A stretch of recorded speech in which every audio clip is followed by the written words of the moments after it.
የዛሬው ጉዟችንን በጥያቄ ጀመርኩ። እስቲ ዓለም ላይ የማፊያ ስም ሲነሳ ምን ይታያችኋል? አሊያም ምን ታስባላችሁ?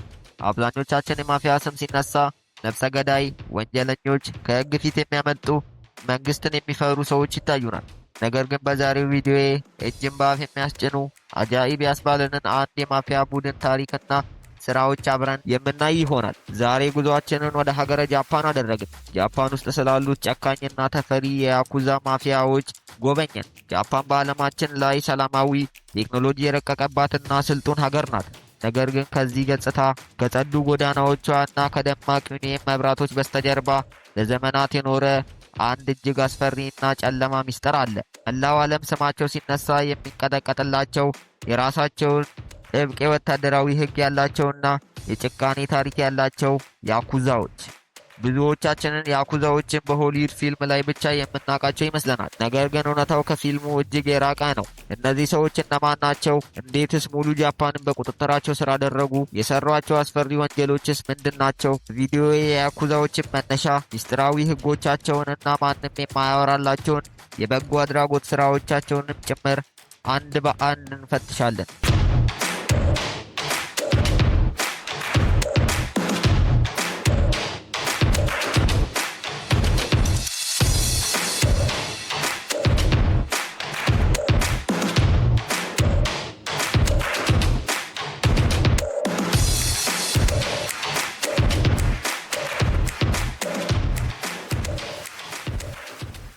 መቼና እንዴት ተመሰረቱ ለሚለው ጥያቄ የያኩዛዎችን ታሪክ ለመረዳት ወደ ኋላ 400 ዓመታት ተጉዘን የጃፓን ጥንታዊ የኤዶ ዘመን ማየት አለብን። በ1603 ዓመተ ምህረት አካባቢ ጃፓን ለረጅም ጊዜ የነበረባት የእርስ በእርስ ጦርነት አቁማ ሰላም አገኘች። ይህ ሰላም ግን ለአንዱ ወገን መርዶ ነበር። መርዶ የሆነባቸው ወገኖች የሳሙራዮች ይባላሉ። ጦርነት ስላቆሙ በመቶ ሺህ የሚቆጠሩ ሳሙራዮች ስራ የፈቱ ሳሙራዮች ሮኒን ተብለው መጠራት ጀመሩ። እነዚህ ተዋጊዎች ሕልውናቸው አደጋ ላይ ሲወድቅ ወደ ተለያዩ መንደሮች እየገቡ መዝረፍና ህዝቡን ማሰቃየት ጀመሩ። እዚህ ጊዜ ነበር የያኩዛዎች መነሻ የሆነው። አቺ አኮኮ የሚባሉ የመንደር ጠባቂዎች ሲሆኑ፣ ሁለተኛዎቹ ደግሞ በህብረተሰቡ ዘንድ የተናቁ የሰፈር ቁማርተኞችና ምንም የሌላቸው ሰዎች ነበሩ። ታዲያ ሳሙራዮች ሰዎችን ሲያሰቃዩ እነዚህ ቁማርተኞች ምን ሲደረጋሉ? ስማቸው ያኩዛ የመጣው 893 ከሚከተሉት የጃፓን የቁማር ካርድ ቁጥር ነው። 8 ሲደመር 9 ሲደመር 3 አንድ ላይ 20 ሲሆን 20 ቁጥር ደግሞ በጨዋታ ውስጥ ምንም ዋጋ የሌለው የከሰረ ቁጥር ማለት ነው። ያኩዛዎች ይህን ስም የወሰዱት እኛ በህብረተሰቡ ዘንድ የተናቅን ሰዎች ነን ብለው ስለሚያስቡ ነበር። ነገር ግን ቀስ በቀስ ብዛታቸው እየጨመረ ሲመጣ የጦር መሳሪያዎችን በመያዝ ከበስተጀርባ ያለውን የጃፓን ጥቁር ዓለም ሙሉ በሙሉ መቆጣጠር ጀመሩ። ያኩዛዎች ዓለምን የሚያስደነግጥ ወንጀልም ጭምር አላቸው። ያኩዛዎች እያደጉ ሲሄዱ ከቀላል የመንደር ጥቃት ወደ ዓለም አቀፍ አስፈሪ የወንጀል ሲንዲካኔ ጥግ የሚያሳዩ ናቸው። አንደኛውና ትልቁ የወንጀል ስራቸው ማዘዋወር እና የሴቶች ንግድ ነው። ደቡብ ምስራቅ ኤሽያ ከተለያዩ የዓለም ሀገራት ሴቶችን የሞዴሊንግ ወይም የሆቴል ስራ ታገኛላችሁ በማለት በማታለል ወደ ጃፓን በማስገባት በባርነት ያሰቃዩ ነበር። ሁለተኛው እና እጅግ አስፈሪው ወንጀላቸው ሶካያ የተሰኘው የረቀቀ የማጭበርበርና የማስፈራራት ስልት ነው። ያኩዛዎች የትላልቅ የጃፓን ኩባንያ ለምሳሌ ሚትሱቢሺ ወይም ቶዮታ አነስተኛ አክሲዮን ይገዛሉ። ከዚያም የድርጅቱን አለቆች ሚስጥርና የሙስና ታሪክ ያጠናሉ። ሚስጥራችሁን የአክሲዮኑ ባለቤት በተሰበሰበበት እናወጣለን በማለትም በሚሊዮን የሚቆጠሩ ዶላር ይዘርፋቸዋል። ይህንን እምቢ ያለ የድርጅት መሪ በቤቱ በር ላይ በጥይት ግንባሩን ተብሎ ይገደላል። በተጨማሪም ከኮሎምቢያ ማፊያዎች ጋር በመሆን የአደንዛዥ ዕፅና የጦር መሳሪያ ንግድ ያካሂዳሉ።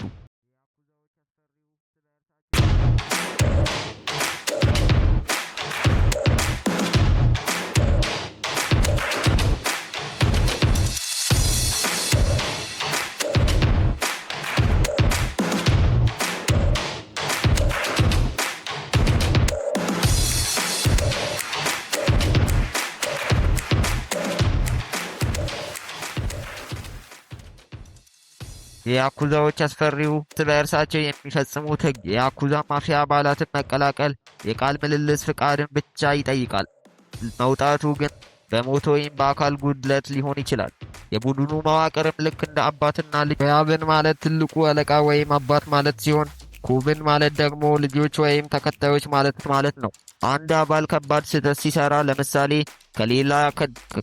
በራሱ እጅ ስለታማ ቢላዋን በመያዝ ግራ እጅ ትንሹ ጣቱን ቆርጦ በንጹህ ጨርቅ ጠቅልሎ ለአለቃው ይሰጠዋል። አለቃውም ያንን የተቆረጠ ጣት ከተቀበለው ይቅርታን ተቀብያለሁ እንደማለት ይቆጠርለታል። ይህ ቅጣት የመጣው የጥንታዊ የሳሙራይ ባህል መሆኑን የታሪክ መዛግብት ያስረዱናል። ሌላው የያኩዛዎች ምልክት ደግሞ ኢሬዙም የተሰኘ የሙሉ ሰውነታቸው የሚነቀሱት ንቅሳት ነው። ይህ ንቅሳት የሚደረገው በዘመናዊ መርፌ ሳይሆን በቀርከሃ እንጨት ላይ በተሰኩ መርፌዎች በእጅ እየተወጋ ነው። ለዓመታት የሚቆይና እጅግ ከፍተኛ ህመም ያለው በመሆኑ አንዱ ያኩዛ ይህንን ንቅሳት ጨርሶ ሲወጣ ህመም መቋቋም የሚችል እውነተኛ ጨካኝ መሆኑን ያረጋግጣል።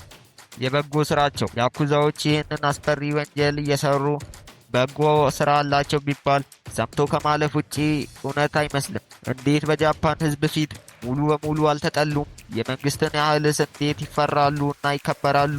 የሚለውን ጥያቄያችሁን በዚህ ቪዲዮ እናብራራለን። ያኩዛዎች የሚያስመሰግናቸው አንድ ህግ አላቸው።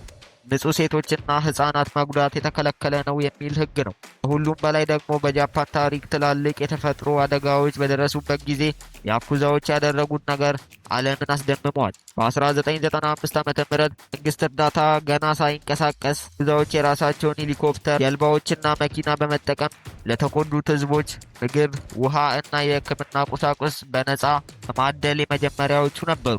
በተመሳሳይ በ2011 ዓ.ም ሌር አደጋ እና የሱናሚ ማዕበል ጃፓንን ሲመታት ያኩዛዎች በመቶ የሚቆጠሩ የጭነት መኪናዎችን በምግብ ሞልተው ወደ አደጋው ቦታ ፈጥነው ደርሰዋል። ይህንን ያደረጉት ለማስታወቂያ ሳይሆን በጃፓን ባህል የመንደራችንን ህዝብ የመጠበቅ ግዴታ አለብን በሚል መርህ ሀሳብ ነው። በዚህም ስራቸው ምክንያት በዓለም ላይ ህጋዊ ማፊያ ተብለው ቁጥር 1 ላይ ሊቀመጡ ችለዋል። ነገር ግን ዘመኑ ተቀየረ። የጃፓን መንግስት በ2011 ዓ.ም የያኩዛ መከላከያ ህግ ላይ በጣም ጥብቅ ህግ አወጣ። በዚህ ህግ መሰረት ማንኛውም ተራ ዜጋ ወይም ድርጅት ከያኩዛ ጋር ቢዝነስ ቢሰራ ከባድ ቅጣት ይቀጣል። ያኩዛዎች የባንክ አካውንት መክፈት፣ ስልክ መግዛት፣ ለአልፎም ተርፎ ቤት መከራየት የማይችሉበት ደረጃ ላይ ደረሱ። በአሁን ሰዓት ቴክኖሎጂ የረቀቀ ሲሄድ እና የፖሊስ ቁጥጥር ሲጠብቅ ወጣቶች ማፊያ መሆን አቁመዋል። የያኩዛ አባላትም ከነበሩት 200,000 ብዛት አሁን ላይ ወደ ጥቂት ሺዎች ወርደዋል። ያ በአንድ ወቅት ጃፓንን ገዝተው የነበሩ የያኩዛዎች ግዛት አሁን ቀስ በቀስ ታሪክ እየሆነ ነው።